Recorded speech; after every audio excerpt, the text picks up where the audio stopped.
Students है उनके लिए काफ़ी इम्पोर्टेंट चैप्टर है, क्योंकि हमारा जो देश है इंडिया वो डेमोक्रेटिक कंट्री है, लोकतांत्रिक देश है। तो लोकतंत्र को समझना इस वीडियो में बहुत इंपॉर्टेंट है। तो चलिए देखो, इस वीडियो में जानेंगे कि लोकतंत्र क्या है, यानी इसका डिफिनेशन, परिभाषा इसका जानेंगे, यह क्यों जरूरी है, शासन कितने प्रकार के होते हैं और लोकतंत्र कितने प्रकार के होते हैं। ये 4 क्वेश्चन का इस वीडियो में आंसर मिलेगा। तो चलिए पहले देखते हैं कि लोकतंत्र क्या। लोकतंत्र शासन की वो प्रणाली है जिसमें जनता अपने शासक को अपने मताधिकार से चुनते हैं। मताधिकार का मतलब होता है यानी वोट का जो पावर होता है उसको मताधिकार बोला जाता है। यानी उस पावर से अपने एमपी या एमएलए को आप लोग चुनते हैं, यानी विधायक, सांसद, प्रधान आदि को आप चुनते हैं। तो उसी को तो जिस पावर से चुनते हैं उसको वोट पावर बोला जाता है, यानी मताधिकार।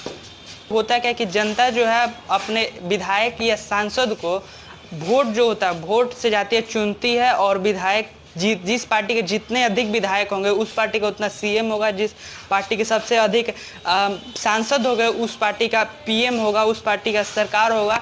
ऐसे ऐसे हम लोग अपने शासक को चुनते हैं।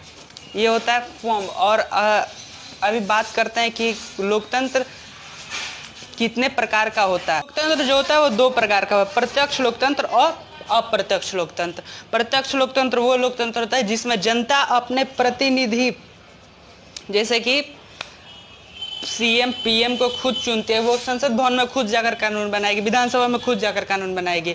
लेकिन वैसे ही अगर बात करें अप्रत्यक्ष लोकतंत्र की, तो अप्रत्यक्ष लोकतंत्र हमारे चुने हुए विधायक सांसद कानून बनाते हैं, ठीक है। और हम लोग डायरेक्ट पीएम सीएम या प्रेसिडेंट को नहीं चुन सकते। चुनते कौन है भाई? तो सांसद और विधायक को चुनते हैं, और हमारे जितने सांसद और विधायक होंगे उसके वहाँ पर सरकार होगी, ठीक है। तो बात करते हैं प्रत्यक्ष लोकतंत्र की। एक एग्जाम्पल से शुरुआत करते हैं। मान लीजिए एक बंदा है, इसका नाक, आँख सब मुँह बना दिए, और ये उसकी माँ है, ठीक है। अब इसकी माँ बोली, बेटा जाओ बाजार से चीनी लेके आओ। बीच में कोई नहीं है, यानी ये डायरेक्ट बोली कि जाओ बाजार से चीनी लेकर आओ, ठीक है। लेकिन वहीं अप्रत्यक्ष लोकतंत्र में एक मीडिएटर होगा, ध्यान से देखिएगा।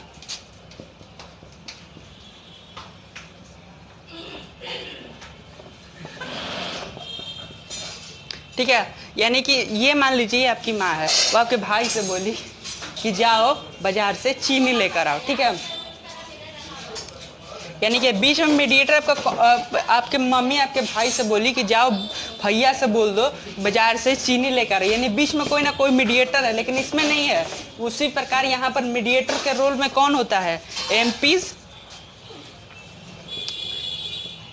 एमएलए और ईटीसी, यानी ये लोग यहाँ पर मीडिएटर होते हैं, ठीक है।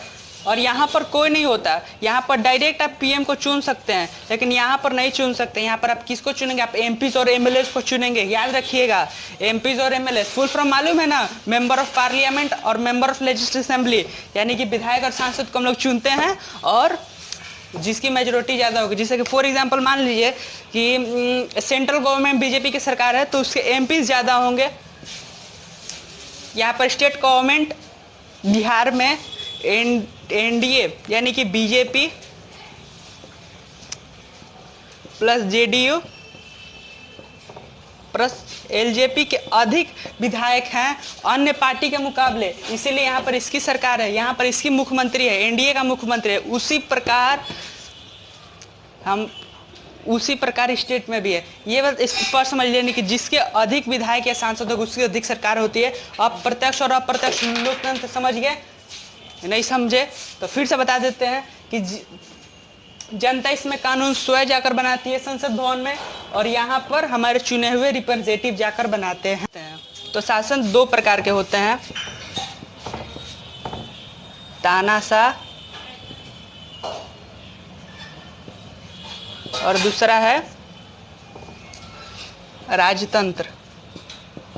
तानाशाह वो होता है कि जैसा कि मान लीजिए कि भारत एक देश है, इस पर आकर कोई और आक्रमण कर लिया और यहाँ पर कब्जा कर लिया। अब यहाँ के लोग वहाँ पे जनता को नहीं सुनता है, उसका सब मनमौजी चलता है। जैसे कि साउथ कोरिया का तानाशाह किम जोंग को देख लीजिए।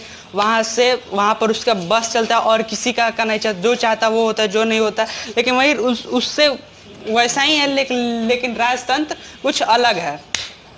राजतंत्र में ये होता है कि जो राजा होता है, राजा का बेटा राजा बनेगा, उसका बेटा राजा पड़े, मतलब कि बेटा का बेटा राजा बनते जाएगा। तो शासन दो प्रकार के होते हैं, तानाशाह और दूसरा है राजतंत्र। तानाशाह वो होता है कि जैसा कि मान लीजिए कि भारत एक देश है, इस पर आकर कोई और आक्रमण कर लिया और यहाँ पर कब्जा कर लिया। अब यहाँ के लोग वहाँ पे जनता को नहीं सुनता, उसका सब मनमौजी चलता है। जैसे कि साउथ को कोरिया का तानाशाह किम जोंग को देख लीजिए। वहाँ पर उसका बस चलता है और किसी का नहीं चलता, जो चाहता वो होता है, जो नहीं होता। लेकिन वही उससे वैसा ही है, लेकिन राजतंत्र कुछ अलग है। राजतंत्र में ये होता है कि जो राजा होता है, राजा का बेटा राजा बनेगा, उसका बेटा राजा पड़े, मतलब कि बेटा का बेटा राजा बनते जाएगा। जरूरी है जनता का अधिकार, इसमें जरूरी है कि जनता को अधिकार मिलता है, वोट मारने का अधिकार मिलता है कि भाई हमारा जो शासक है वो कैसा होता है। जनता को यहाँ पर चुनने का एक मौका मिलता है। सबको एक जैसा अधिकार, यानी राइट फॉर इक्वलिटी का अधिकार मिल गया, शिक्षा का अधिकार मिल गया, यानी बहुत सब अधिकार लोकतंत्र में मिलते हैं, बाकी और सब चीज़ में नहीं मिलते हैं। राजतंत्र तानाशाह से अलग, राजतंत्र और तानाशाह से अलग चाहिए। जनता को उसका अधिकार चाहिए, जनता को जैसा सरकार चाहिए वो वैसा सरकार चुन सकती है, यानी जिसके पास अधिक वोट होगा उसका सरकार होगा। ठीक है, हमारी सरकार यानी जो हम लोग शासक चुनेंगे वो हम लोग का होगा, हम लोग के द्वारा चुना गया होगा और बेहतर होगा। मूलभूत अधिकार, लोकतंत्र में मूलभूत अधिकार जनता को मिलते हैं, जैसे कि शिक्षा का अधिकार, अपना धर्म चुनने का अधिकार और बहुत सब अधिकार मिलते हैं, जिसके लिए हम अलग वीडियो में बात करेंगे। तो ये सब अधिकार इसमें मिलते हैं। ठीक है, तो इसीलिए लोकतंत्र जरूरी है किसी भी देश के लिए। ठीक है, तो इस वीडियो को यहीं पर ख़त्म करते हैं। मैं ऐसा करता हूँ तो आपको ये वीडियो अच्छा लगा हो, समझ में आएगा, कुछ समझ में नहीं आएगा तो हमें कमेंट सेक्शन में बताइएगा।